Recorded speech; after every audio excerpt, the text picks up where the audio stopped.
Congress party के राज मां आवास कहाँ है, वादा खिलाफ है ते खर विश्वास कहाँ है, जन घोषणा फेंका गे है अब आस कहाँ है, दारू चखना के सरकार पूछे गिलास कहाँ है।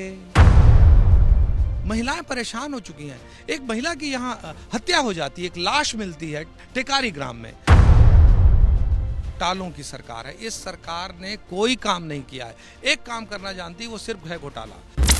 हमें रायपुर की धरसीवा विधानसभा सीट पे बीजेपी के प्रत्याशी अनुज शर्मा के साथ, और अनुज शर्मा एक खास शख्सियत है जिसकी वजह से ये सीट हाई प्रोफाइल सीट भी बनती है।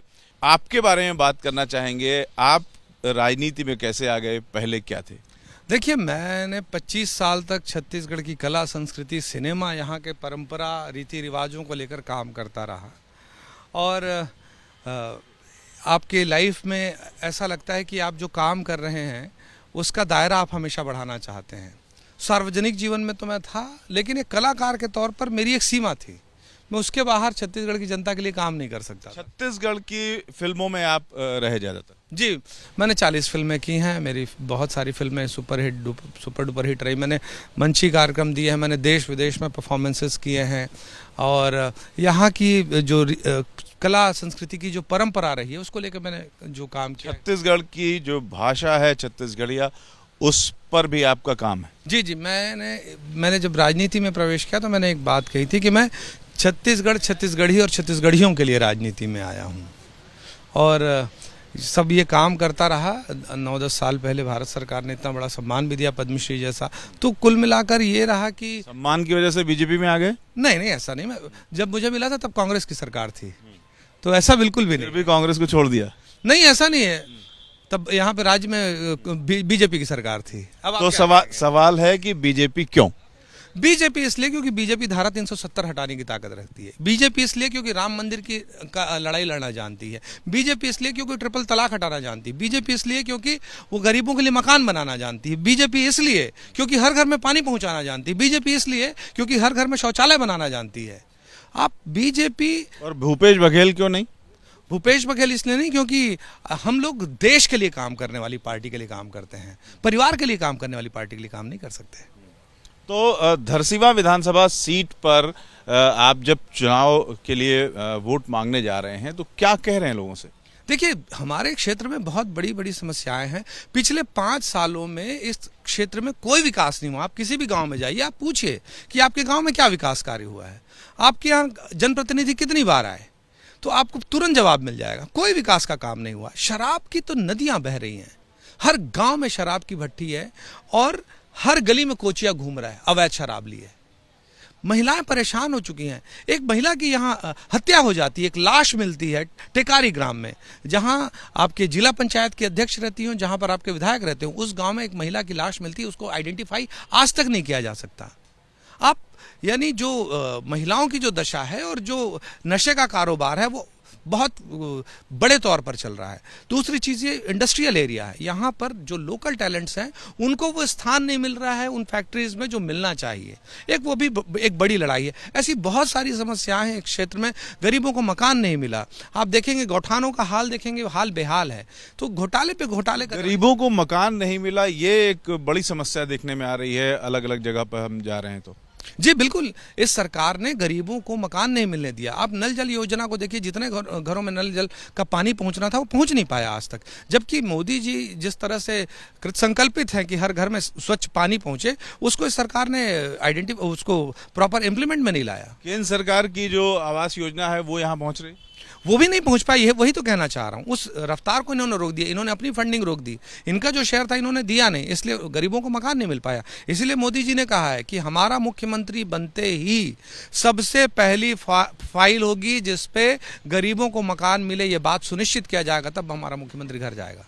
छत्तीसगढ़ में इस बार सबसे बड़े मुद्दे क्या हैं चुनाव में? छत्तीसगढ़ में मुद्दे ये हैं कि ये घोटालों की सरकार है। इस सरकार ने कोई काम नहीं किया है। एक काम करना जानती है, वो सिर्फ है घोटाला। आप देख लीजिए कि इन्होंने कोयले का कितना बड़ा घोटाला किया, इन्होंने चावल का घोटाला किया, इन्होंने गौठान का घोटाला किया, इन्होंने पीएससी जैसे मुद्दे, यानी इस प्रदेश को लेके कहां जाना चाहती। इतना डिमोरलाइज है हमारा युवा, उसको लगता है कि वो मेहनत से पढ़ाई कर रहा है और देखता है कि पीएससी के चेयरमैन के 5 रिश्तेदार मेरिट लिस्ट में हैं, कांग्रेस लीडर्स के बच्चे उस लिस्ट में हैं, बड़े बड़े अधिकारियों के बच्चे उस लिस्ट में हैं और बड़े बड़े बिजनेसमैन के बच्चे उस लिस्ट में हैं। एक कॉमन मैन क्यों नहीं दिखाई देता है मेरिट में? या वो चीज देखिए, माननीय उच्च न्यायालय ने उस पर स्टे लगाया, अभी वो पोस्टिंग उन्होंने रोक दी है। इसका मतलब ये है कि ये सरकार आकंठ भ्रष्टाचार में डूबी हुई। देखिए उनके कितने आईएएस जेल पे हैं। ऐसा इस सरकार ने सिर्फ लूटने का काम किया है, एटीएम बनाने का काम किया है और कांग्रेस को इन्होंने फंडिंग का जरिया बना रखा है छत्तीसगढ़ को। मुझे लगता है कि ये सबसे बड़ा इशू है। छाया वर्मा आपके अगेंस्ट हैं, कितना चुनौती है उनसे आपको? क्या चुनौती? वो 20 साल पहले इस क्षेत्र से चुनाव लड़ी, 20 साल में 20 बार इस क्षेत्र में नहीं आई होंगी। वो 20 साल में 20 बार नहीं आई होंगी धरसींवा विधानसभा क्षेत्र। उसके बाद वो 6 साल तक वो राज्यसभा के सांसद रही। बता दें कि इस गांव में उन्होंने एक लकड़ी को हिलाया होगा, हमारे यहाँ बोलते एक टन काड़ी नहीं टारे हुए। तो उन्होंने कभी भी इस क्षेत्र, आज फिर उनको टिकट मिल गई, आज आ गए। वो ट्राई तो बलौदाबाजार से कर रही थी, उनकी वॉल पेंटिंग आप देखिए बलौदाबाजार विधानसभा में। आप छत्तीसगढ़ की आर्ट एंड कल्चर की बात कर रहे हैं, छत्तीसगढ़ की भाषा की बात कर रहे हैं। छत्तीसगढ़ की ही पार्टी है जोहार पार्टी, उसके भी कैंडिडेट आपके सामने हैं, उससे क्या चुनौती? उनसे कोई चुनौती नहीं है, यहाँ छत्तीसगढ़िया लोग ही चुनाव लड़ रहे हैं। तो छत्तीसगढ़ की पार्टी होने के कारण, स्थानीय पार्टी होने के कारण उनकी दावेदारी मजबूत है। देखिए सीधा मुकाबला आज तक छत्तीसगढ़ में 2 पार्टियों का ही होता आया है और ये पुराना इतिहास रहा है। बीच बीच में तीसरी पार्टियां आई हैं, तो ये तीसरी पार्टी किसका वोट काटेगी? तीसरी पार्टी मुझे लगता है कांग्रेस का ही वोट काटेगी। तो आप जब लोगों से मिल रहे हैं तो कुछ आप अपने अंदाज में भी बात कर रहे हैं, क्योंकि आपका अंदाज अलग है। कांग्रेस पार्टी के राज मां आवास कहाँ है, वादा खिलाफ है ते खर विश्वास कहाँ है, जन घोषणा फेंका गे है अब आस कहाँ है, दारू चखना के सरकार पूछे गिलास कहाँ है, और बड़े शहर में मन खेरे तोर काम कहाँ है, अजट गजट लखोज तोर नाम कहाँ है, छत्तीसगढ़िया सबले बढ़िया तोर दाम कहाँ है, रावण करत है राज रे तोर राम कहाँ है, घाटे घाटा के सौदा ला व्यापार का कहिबे, मझधार माँ डूबोए डोंगा पतवार का कहिबे, सरेआम लूटत है ओला रखवार का कहिबे, औले दे के चलत है ओला सरकार का कहिबे। मीठी भाषा और मीठी बोल, क्या आप कहेंगे मुख्यमंत्री कौन होगा? देखिए हमारी पार्टी संगठन तय करता है, हम सारे जो कार्यकर्ता हैं उनका नेतृत्व जो हमारा संगठन करता है वो हमारे यहाँ तय करता है। हमारी ही तो एक ऐसी पार्टी है जहाँ एक शिक्षक का पुत्र प्रधानमंत्री बन सकता है, एक चाय बेचने वाले का बेटा प्रधानमंत्री बन सकता है, एक साधु एक संत प्रदेश का मुख्यमंत्री बन सकता है। हमारी वो पार्टी थोड़ी है जहाँ एक परिवार से 3 प्रधानमंत्री और 2-2 वेटिंग लिस्ट में। हमारी वो पार्टी नहीं है। हमारे यहाँ जो हमारा नेतृत्व तय करेगा, जो हमारा संगठन तय करेगा, वो हमारे यहाँ तय होता है। रमन सिंह से कोई नाराजगी किसी तरीके की लोगों में, क्यों नहीं नाम उनका आ गया है? देखिए बहुत सीनियर लीडर है, हमारी पार्टी की अपनी स्ट्रैटेजी होती है, कहीं वो चीफ मिनिस्टर अनाउंस करते हैं, कहीं नहीं करते हैं, ये हमारी पार्टी की स्ट्रैटेजी है। और आपकी स्ट्रेटजी क्या है? आपके विधानसभा में जब स्थानीय कार्यकर्ता नाराज बताए जाते हैं कि आप, जब आपका नामांकन की बात आई, आपकी बात आई, देखिए हर पार्टी में हर कार्यकर्ता की अपनी महत्वाकांक्षा होती है,